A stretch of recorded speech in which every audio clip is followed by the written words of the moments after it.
Here's a complete detailed report now on the Gyanvapi issue itself. Here's an explainer of where things are at up until this point. So in the Gyanvapi Mosque, this is the Wuzu Khana area where the court-appointed commissioners came first to survey. You see this water, this is the Wuzu Khana where the Muslim devotees wash their hands and feet and then they head out for prayers. Now the court-appointed commissioners asked the water that you see here to be emptied out to find out what is exactly underneath. And then when the water started to be emptied out, the details emerged. What you saw here were these stairs leading down as I walked down this area, and a well. Now, of course, the questions were, what is this well? What is in it? All of those questions were asked by the court-appointed commissioners, but this was only after the water was emptied out. What did the commissioners find out? So this well on your screens is exactly right now the flashpoint that it has become. So what is in this well? When the court-appointed commissioners came, they noticed in what appeared to be something inside the well. Now the Hindu side is convinced that this is exactly the shivling representative of Lord Shiva. The Muslim side has objected to it and said this is a fountain that is used for the Wuzu Khana.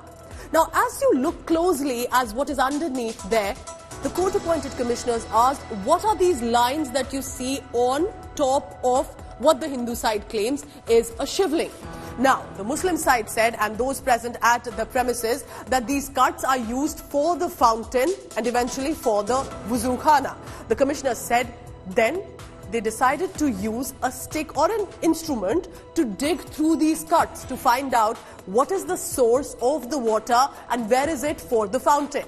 Now, it just went through few inches. They could not exactly locate the source of the water, to which the Muslim side replied and said that it is an old fountain, may not be in use right now, but it is a reason that it is used for that.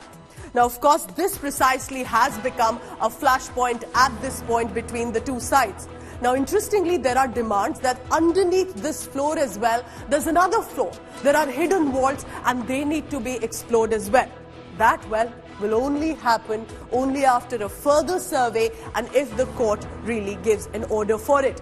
As of now, this area around me is sealed. But it's a hot, heated debate that is now going on for days and clearly will likely continue. And remember, whether it is the AIMIM or it is the BJP, both sides currently at loggerheads over this big issue of the country. And with this Gyanvapi premises, there are demands from across the country asking for various temples now to be acknowledged that were demolished, according to them, to build a mosque.